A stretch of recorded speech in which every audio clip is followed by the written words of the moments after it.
रामायण में एक ऐसे योद्धा की कहानी है जो पहाड़ जैसा विशाल था, जिसे हराना नामुमकिन सा था, और जो एक बार में 6 महीने तक सोता था। पर क्या वो सिर्फ एक पेटू और नींद में रहने वाला दानव था? आज हम रामायण के सबसे उलझे हुए किरदारों में से एक कुंभकर्ण की कहानी की परतों को खोलेंगे। ये कहानी है वफादारी, धर्म और किस्मत के एक दुखद खेल की। तो चलिए सीधे शुरू करते हैं एक सवाल से जो हम सब ने कभी ना कभी सुना ही होगा। आखिर रामायण का वो कौन सा योद्धा था जो 6 महीने की गहरी नींद में रहता था? जी हाँ, हम बात कर रहे हैं कुंभकर्ण की। लेकिन वो ऐसा क्यों करता था, और क्या उसकी ये लंबी नींद उसकी अपनी मर्जी थी? आइए जानते हैं। आज के इस सफर में हम इन कुछ खास पहलुओं को समझेंगे। पहले हम उसके सोते हुए दानव वाले रूप को देखेंगे, फिर जानेंगे कि उसकी नींद एक वरदान थी या अभिशाप।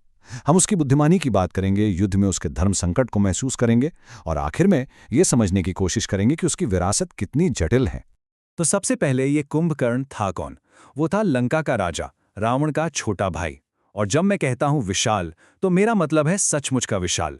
उसका शरीर किसी पहाड़ की तरह था, और उसकी भूख का तो कोई अंत ही नहीं था। उसकी सबसे बड़ी पहचान थी उसकी नींद। सोचिए, वो 6 महीने तक लगातार सोता था, और फिर जब वो जागता तो उसकी भूख इतनी ज्यादा होती थी कि उसके रास्ते में जो कुछ भी आता वो उसे खा जाता था, यहां तक कि इंसानों को भी। ये एक ऐसी भूख थी जिस पर उसका कोई काबू नहीं था। अब आप उसकी नींद की गहराई का अंदाजा लगाइए। जब युद्ध के समय रावण को उसकी जरूरत पड़ी तो उसे जगाना कोई बच्चों का खेल नहीं था। ढोल नगाड़े सब बेकार हो गए। जानते हैं उसे कैसे जगाया गया? 1000 हाथियों को उसके ऊपर चलाकर।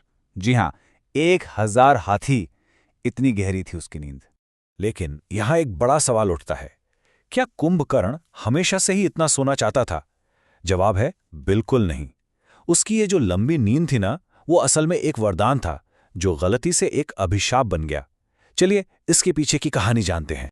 तो हुआ यूं कि तीनों भाइयों रावण, विभीषण और कुंभकर्ण ने मिलकर भगवान ब्रह्मा की घोर तपस्या की। अब कुंभकर्ण की ताकत से देवता, खासकर इंद्र, बहुत डरे हुए थे। उन्हें लगा कि अगर इसे कोई और बड़ा वरदान मिल गया तो अनर्थ हो जाएगा। तो वे दौड़े दौड़े देवी सरस्वती के पास गए। जब ब्रह्मा जी कुंभकर्ण से वरदान मांगने को कहते हैं, ठीक उसी पल देवी सरस्वती उसकी जबान पर बैठ जाती हैं। उसे मांगना था इंद्रासन, यानी इंद्र का सिंहासन, पर उसकी जबान से निकला निद्रासन, मतलब सोने की सेज। बस एक शब्द की चूक और सब कुछ बदल गया।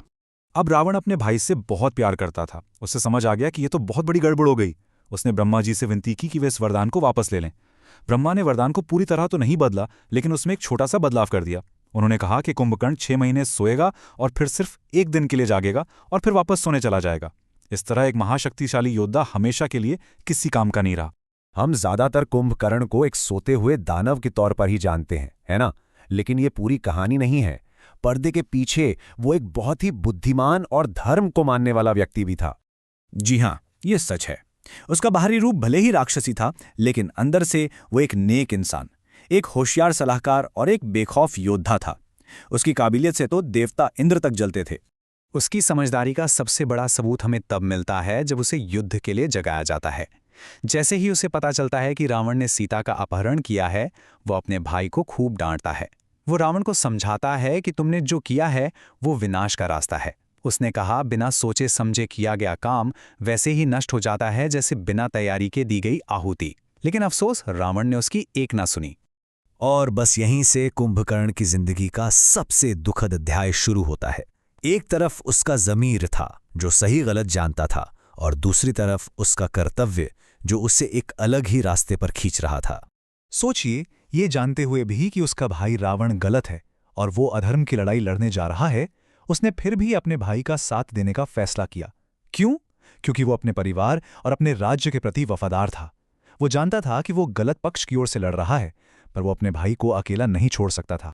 और जब वो युद्ध के मैदान में उतरा तो उसने सचमुच कहर बरपा दिया। उसने हजारों सैनिकों को मार डाला और राम की वानर सेना में खलबली मचा दी। उसने हनुमान जी को घायल कर दिया और वानर राज सुग्रीव को तो बेहोश करके बंदी ही बना लिया था। ऐसा लग रहा था कि उसे कोई नहीं रोक सकता। आखिरकार भगवान राम को खुद उससे लड़ना पड़ा और अपने दिव्य अस्त्रों से उसका अंत किया।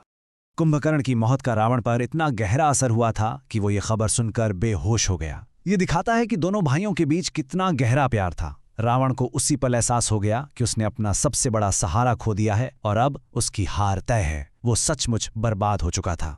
तो सवाल ये उठता है कि हम कुंभकर्ण को क्या कहें? क्या वो एक विलन था या एक हीरो, या फिर इन दोनों के बीच कुछ और? उसकी विरासत इतनी सीधी सादी नहीं है जितनी हमें लगती है। और देखिए ये कितनी दिलचस्प बात है। अलग अलग परंपराओं में कुंभकर्ण को अलग अलग नजर से देखा गया है। वाल्मीकि रामायण उसे एक दुखद योद्धा बताती हैं जो वफादारी और कर्तव्य के जाल में फंस गया था। कुछ जैन परंपराएं तो ये मानती हैं कि उसे मोक्ष मिला, और आज के समय में हम उसे एक ऐसे किरदार के रूप में देखते हैं जिसमें अच्छाई भी थी और बुराई भी, बिल्कुल हम इंसानों की तरह। और शायद यही बात कुंभकर्ण की कहानी को इतनी दमदार बनाती है। वो कोई आम विलेन नहीं है।